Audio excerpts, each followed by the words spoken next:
Olha, tem um conceito no cristianismo que é, ao mesmo tempo, super fundamental e, vamos ser sinceros, um pouco confuso: a Trindade. A pergunta que não quer calar é: como é que algo pode ser um e três ao mesmo tempo? É exatamente isso que a gente vai tentar descomplicar aqui, de uma forma bem direta. Pois é, essa pergunta é o ponto central de tudo. É algo que, por séculos, deixou muita gente pensando. Como pode, né, ser um e ser três? É um paradoxo, parece uma contradição, mas é justamente no coração desse paradoxo que a gente encontra a doutrina da Trindade. Então, vamos mergulhar e ver qual é a resposta que a teologia cristã oferece para isso. Beleza, então vamos começar pelo começo, pela base de tudo. E o ponto de partida aqui é crucial. A gente não está falando de três deuses de jeito nenhum. A ideia é um único Deus. Só que esse Deus existe como três pessoas distintas. Se a gente conseguir pegar essa ideia, o resto começa a fazer sentido. Então, olha só a definição mais formal. A gente tem um único Deus que existe eternamente em três pessoas: o Pai, o Filho e o Espírito Santo. E aqui tem duas palavrinhas mágicas, distintas e coiguais. Isso quer dizer que existe uma relação, uma dinâmica dentro do próprio ser de Deus. Ah, e um detalhe importante: quando se fala pessoa aqui, não é como um indivíduo separado, é mais como um centro de consciência, sabe? Dentro da mesma essência divina. Sabe como a nossa cabeça pensa sempre em linha reta, né? Para quebrar um pouco essa lógica, o pessoal que estuda isso propõe uma analogia com a matemática que é bem legal. Pensa assim, não é mais um que daria três. Isso seria politeísmo, três deuses.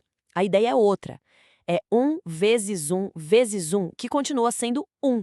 É um jeito diferente de visualizar como a unidade se mantém, mesmo na trindade. E essa ideia de unidade fica ainda mais forte aqui.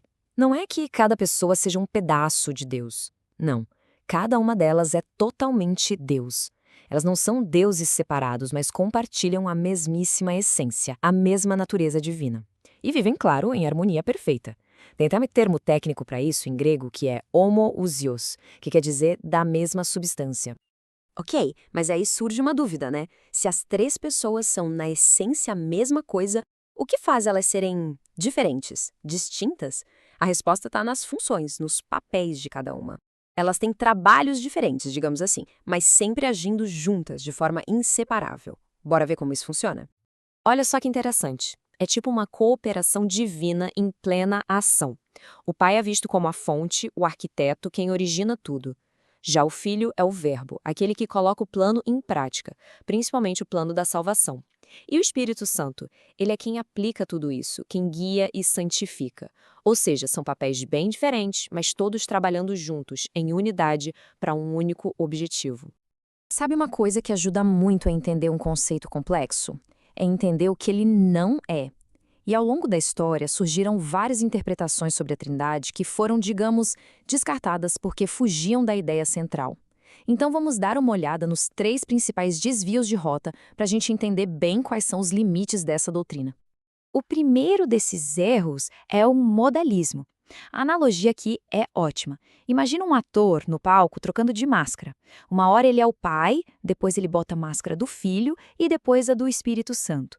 O problema é que isso sugere que só existe um de cada vez.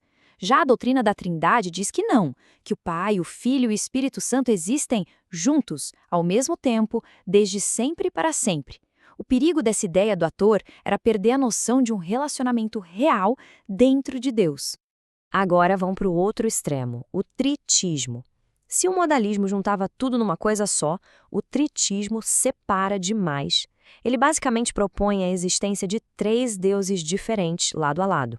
E aí, claro, isso bate de frente com a ideia mais básica do monoteísmo, que é a fé em um único Deus. A doutrina da Trindade luta justamente para preservar essa ideia de um Deus só. E por último, uma ideia que deu o que falar na história da Igreja, o arianismo. A proposta do arianismo era que Jesus, o Filho, não era Deus de verdade, mas sim a primeira e mais perfeita criação de Deus. Importante, sim, mas não eterno e nem igual ao Pai. A doutrina da Trindade rebate isso com força, afirmando que o Filho é, sim, plenamente Deus coeterno e coigual ao Pai. E a questão aqui era seríssima, porque se Jesus não fosse totalmente Deus, como é que a morte dele poderia realmente salvar a humanidade? Tá, mas depois dessa viagem toda pela teologia, A gente pode se perguntar, e daí? Por que isso importa no dia a dia? E a resposta é que essa doutrina não é só teoria.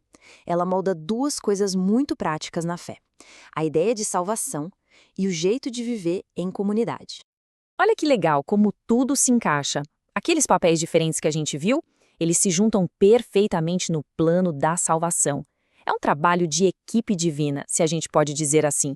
A salvação foi planejada pelo Pai, foi executada pelo Filho lá na cruz e é aplicada de forma pessoal pelo Espírito Santo. Uma ação depende da outra, tudo num fluxo perfeito. E não para por aí. A própria ideia de que Deus é, em sua essência, um ser relacional, isso vira um modelo para a gente. Um modelo para a comunidade, mostra que pode haver unidade mesmo na diversidade. Que as individualidades podem trabalhar juntas por um propósito maior. E, principalmente, que o amor que se doa é a essência de tudo. Até o ato de adoração ganha uma nova profundidade. É uma relação com o Pai que passa pelo Filho e é vivida no poder do Espírito. No fim das contas, a gente tem que ser humilde e reconhecer nossa mente tem um limite. Nenhuma analogia, nenhuma explicação vai dar conta de tudo. A Trindade não é um quebra-cabeça para a gente resolver. É um mistério.